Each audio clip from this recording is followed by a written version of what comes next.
Un saludo cordial. 8 argumentos que desenmascaran complicidad de la Conferencia Episcopal Boliviana, Iglesia Católica, como cómplice del golpe de Estado de 2019. Como fuera en Nicaragua en 2018, contra el gobierno sandinista de Ortega, de la misma forma, la Iglesia Católica jugó un rol preponderante para la consumación del golpe. El pueblo, presidente. Eso incomodó al imperio y a sus secuaces en Nicaragua. Abril 2018, el incendio de Indio Maíz es tomado de excusa para iniciar directamente un golpe de Estado. El presidente llama al diálogo. Ir a la mesa del diálogo y que el primer tema que se aborde sea el de seguro. 24 de abril, la iglesia se acepta ir al diálogo. Aún se desconocía la carta que tenían escondida bajo la sotana. Me leyeron la cartilla, sacaron la estrategia. Yo pensaba que eran mediadores, pero no. Están comprometidos con los golpistas. Están comprometidos con los golpistas.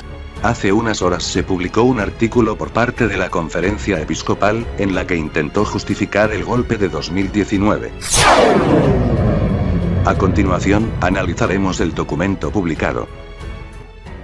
Cronología de los hechos después de la renuncia de Morales y García Linera. Según la Conferencia Episcopal de Bolivia, el 11 y 12 de noviembre, la Conferencia Episcopal Boliviana, la Unión Europea y la Embajada de España se constituyeron en facilitadores para la instalación del diálogo. Las reuniones se realizaron en ambientes de la Universidad Católica Boliviana, UCB. Un escenario de diálogo no es en absoluto comparable a un acto de sedición, terrorismo o conspiración. Rechazamos toda interpretación que se haga de aquel proceso de diálogo ejemplar como un golpe de Estado, manifestó la Conferencia Episcopal Boliviana ayer, en un comunicado al que dio lectura Monseñor Ricardo Centellas, en respuesta a las declaraciones que señalan que el presunto golpe de Estado se fraguó en ese espacio de concertación. La pregunta al Monseñor Centellas es: ¿quién les dio el poder de elegir al nuevo presidente de Bolivia, en un lugar fuera del Congreso? Si es el Congreso, elegido por el voto popular, quien tiene el único derecho, en el marco de la Constitución, después de leerse la renuncia de un presidente, elegir al nuevo mandatario de la nación. Según los relatos, los actores políticos que asistieron a esas citas fueron la ex senadora Adriana Salvatierra, la exdiputada Susana Rivero y la exministra Teresa Morales, por parte del MAS, Carlos Mesa y Ricardo Paz, por Comunidad Ciudadana, Samuel Doria Medina y Roberto Moscoso, por Unidad Nacional, Óscar Ortiz, en representación de la bancada opositora de entonces, el expresidente Jorge Tuto Quiroga, acompañado del abogado Luis Vázquez Villamor, el exministro Jerjes Justiniano, en representación de Luis Fernando Camacho, y Rolando Villena por el CONADE, tal como podemos observar en la foto.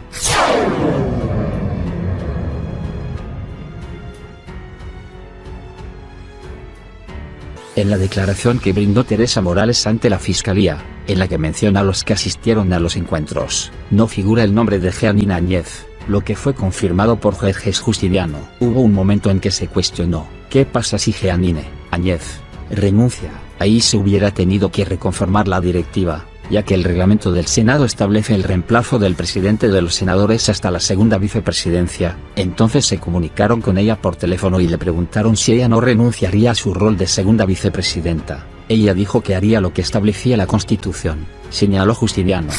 Este argumento completamente falso pretende introducir que la sucesión constitucional alcanza a las segundas vicepresidencias, hecho completamente descabellado. Hecho que se puede verificar en la Constitución Política del Estado y el reglamento de la Cámara de Senadores.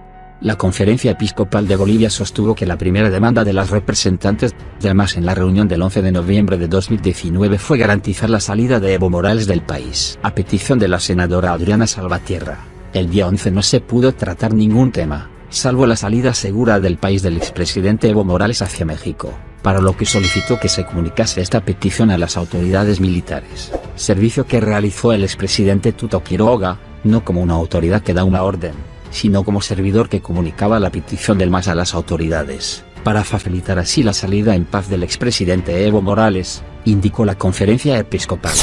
La Conferencia Episcopal señala la salida en paz del presidente de ese entonces, y que Tuto no ejerció como autoridad. Hecho completamente falso.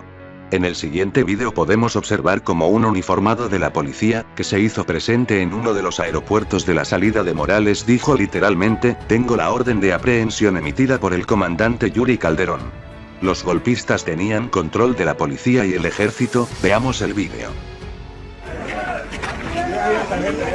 Para efectos de transparencia, he recibido una llamada de mi comandante general Vladimir Yuri Calderón. Él me ha ordenado que me constituya acá a aprender al señor presidente.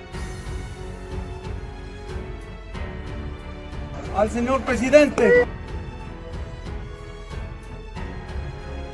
Al día siguiente, el 12 de noviembre de 2019, consumada la salida de Morales, se comenzó la reunión escuchando las posturas de los presentes en torno a la sucesión. La primera, señaló la conferencia episcopal en su pronunciamiento, fue planteada por el MAS, y consistió en dar posibilidad a todos los asambleístas para presentarse como candidatos a presidente. Hay que hacer notar que, en todo momento, los representantes del MAS consultaban con sus líderes en forma telefónica, de forma que no había avance que no fuese consultado y autorizado desde el exterior, subrayó la conferencia episcopal. Nuevamente nos encontramos ante una aberrante contradicción.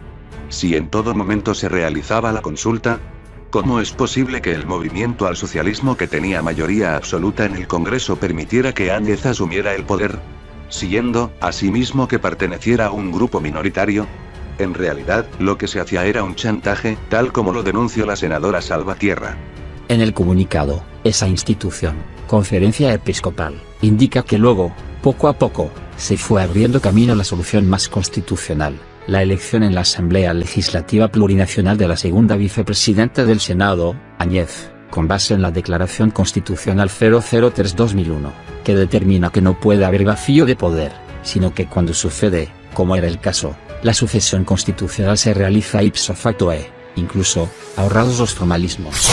Nuevamente la conferencia episcopal trata de justificar el golpe. La resolución 003/2001 no era vinculante, ni de cumplimiento obligatorio, como el propio tribunal lo aclaró. Fue el abogado de Tuto Quiroga quien negoció ese fallo, tal como fue denunciado en su momento. En el pronunciamiento de la conferencia episcopal se menciona que los representantes del MAS estuvieron de acuerdo en esta solución, por lo que Salvatierra invitó a las instituciones facilitadoras del diálogo a la sesión de la Asamblea Legislativa Plurinacional de la tarde del 12 de noviembre de 2019, a la que ella después no asistió, arguyendo que corría riesgo su vida. Argumento completamente falso. Adriana Salvatierra se hizo presente, pero en las puertas del Congreso, fuerzas policiales, militares y civiles del grupo de los Pititas no le dejaron ingresar, tal como se puede evidenciar en el siguiente vídeo.